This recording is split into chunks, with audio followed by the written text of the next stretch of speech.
देखिए, उत्तराखंड में विधानसभा चुनाव से करीब एक साल पहले मुख्यमंत्री बदले जाने की अटकलें जोर पकड़ रही हैं। उत्तराखंड के लिए भेजे गए बीजेपी के पर्यवेक्षकों ने अपनी रिपोर्ट आला कमान को सौंप दी है। अब इस पर पार्टी को फैसला करना है।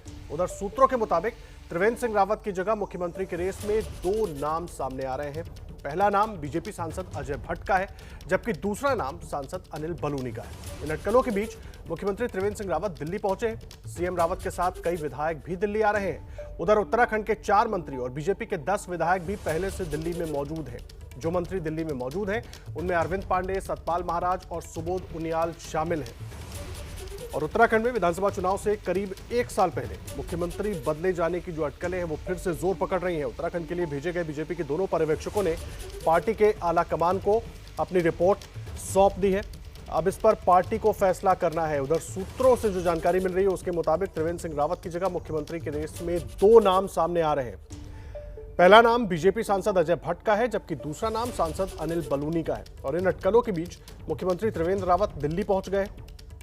सीएम रावत के साथ कई विधायक भी दिल्ली पहुंचे हैं। एक तरीके से कोशिश है अपने साथ शक्ति प्रदर्शन की भी। और दिल्ली पहुंचने पर त्रिवेंद्र सिंह रावत ने क्या कुछ कहा है, एक बार वो आपको पहले सुनवा देते हैं। नहीं, देखिए, अब आप क्या चला रहे हैं तो मुझे मालूम नहीं है, लेकिन हाँ, मैं अपने नेतृत्व से मिलने आया हूँ। मैंने उनसे समय लिया है और मुझे अभी समय देंगे, मैं उनसे मिलूंगा। देखिए, त्रिवेंद्र सिंह रावत को लेकर कई तरह के कयास लगाए जा रहे हैं और जब पर्यवेक्षक गए वहां से आकर उन्होंने अपनी रिपोर्ट सौंपी है, तब से ही इन कयासों को और बल मिल रहा है। लेकिन त्रिवेंद्र सिंह रावत ने क्या कुछ कहा है, एक बार फिर से सुनिए, उनकी पूरी बात सुनिए। नहीं, देखिए, अब आप क्या चला रहे हैं तो मुझे मालूम नहीं है, लेकिन हाँ, मैं अपने नेतृत्व से मिलने आया हूँ। मैंने उनसे समय लिया है और मुझे अभी समय देंगे, मैं उनसे मिलूंगा। सीएम को बदलने की अटकलें लग रही हैं, लेकिन उत्तराखंड बीजेपी के प्रभारी दुष्यंत गौतम का कहना है कि सीएम बने रहेंगे। यही मुख्यमंत्री 5 साल रहेंगे? हाँ, क्यों नहीं रहेंगे। मुख्यमंत्री तो 5 साल के लिए चुना जाता है। सर, आपकी रिपोर्ट क्या है? जो आप शनिवार को गए थे, आपने वहाँ पे तमाम लोगों से बातचीत की, कोर कमेटी की बैठक में रहे, आपकी रिपोर्ट क्या है? मेरी रिपोर्ट ये है कि जनमानस का मन ये है कि भारतीय जनता पार्टी की सरकार आनी चाहिए। सीएम को लेकर क्या रिपोर्ट है? सीएम ने अच्छा काम किया है।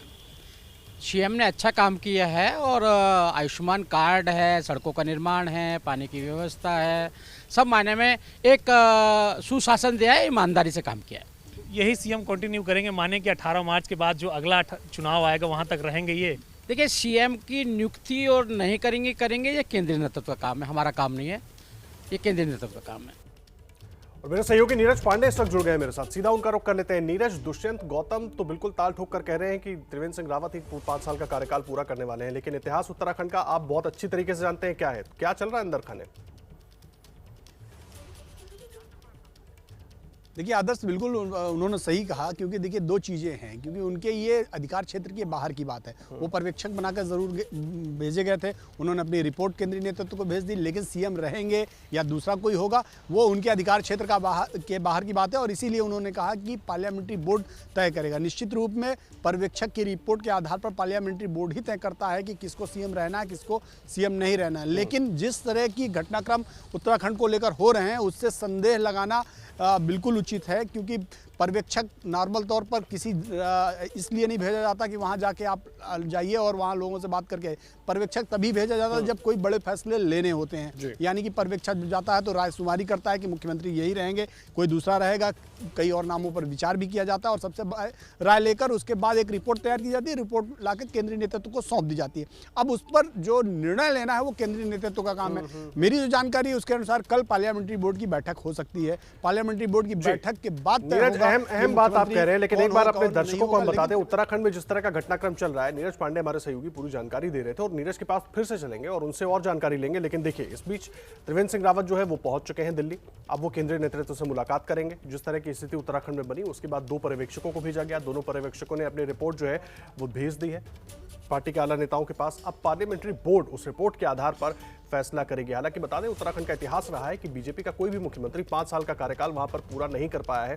नीरज हमारे सहयोगी लगातार जुड़े हुए हैं। नीरज, मैं इसलिए ये बात बार बार बोल रहा हूं क्योंकि अभी तक जब भी हमने बीजेपी के मुख्यमंत्रियों की लिस्ट वहां पर देखी है, कोई भी कार्यकाल पूरा नहीं कर पाया। और अब जो स्थिति उत्तराखंड में बनी है, नामों पर भी चर्चा होने लगी है। अजय भट्ट का नाम भी निकल कर आने लगा है सूत्रों की तरफ से कि अजय भट्ट हो सकते हैं अगर त्रिवेंद्र सिंह रावत हटाए जाते हैं तो।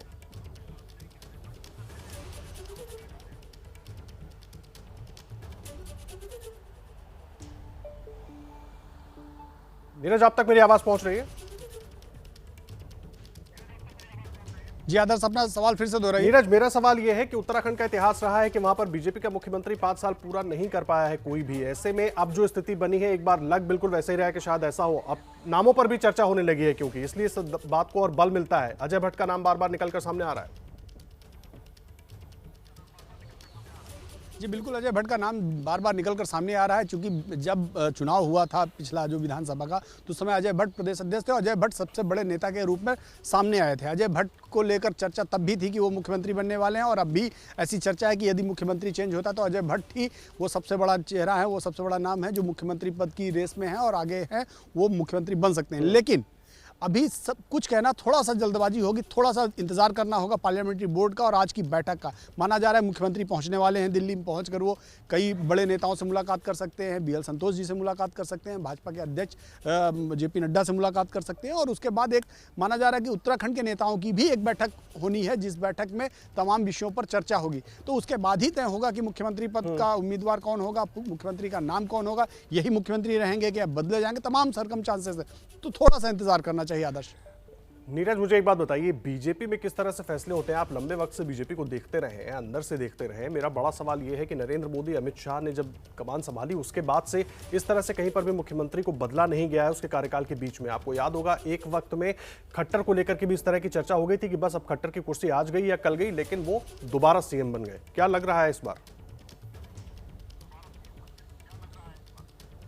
बिल्कुल सही कह रहे हैं आप आदर्श, भारतीय जनता पार्टी में जल्दी फैसले होते नहीं हैं, लेकिन उत्तराखंड की स्थिति थोड़ा सा एडवर्स है।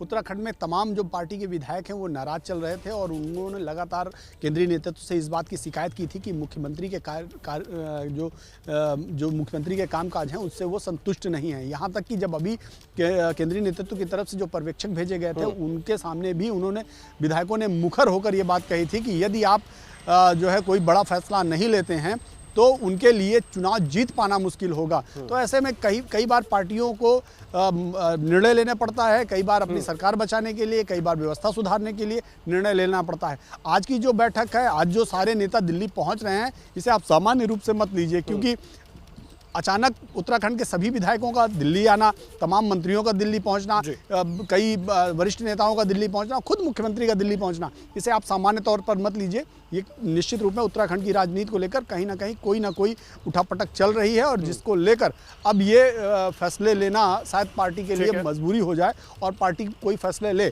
लेकिन पार्टी की एक हमेशा ये नियति रही है कि जो भी व्यक्ति वहाँ पर मुख्यमंत्री पद पर हो उसकी साफ सुथरी छवि हो और पार्टी का मूल कैडर का व्यक्ति हो। जी, अहम बात आप कह रहे हैं, नजर बनाकर रखिए। लगातार आगे भी अपडेट आपसे लेते रहेंगे, क्योंकि उत्तराखंड में जो अभी सियासी संकट नजर आ रहा है, इतनी जल्दी फैसला उस पर होता भी नहीं दिख रहा है। हालांकि CM पहुंच गए, आलाकमान से मिलेंगे, उसके बाद ही आगे की जानकारी निकल के आएगी कि फैसला पार्टी आलाकमान क्या करती है। धन्यवाद नीरज आपका हमारे साथ जुड़ने के लिए। न पाबंदी हो न कोई हद हो तो बस खुद बनाई सरहद हो। ये मुहिम है परतों में छिपे हर सच की तलाश की, सियासत पर रखी पैनी नजर और आंख की, खबरों की दुनिया में एक जिम्मेदार आवाज की, जुर्म और जुल्म के खिलाफ हर बेबस के लिए इंसाफ की। जब कोई हद नहीं इंसानियत के लिए जज्बात की, जब कोई हद नहीं खुशियों और ख्वाब की, तब कोई हद क्यों हो नए नजरिए और बदलाव की। तोड़ के हदों के ताले, नए सपनों को पाले, बांधे सबको एक धागे, आपको रखे आगे। ABP news.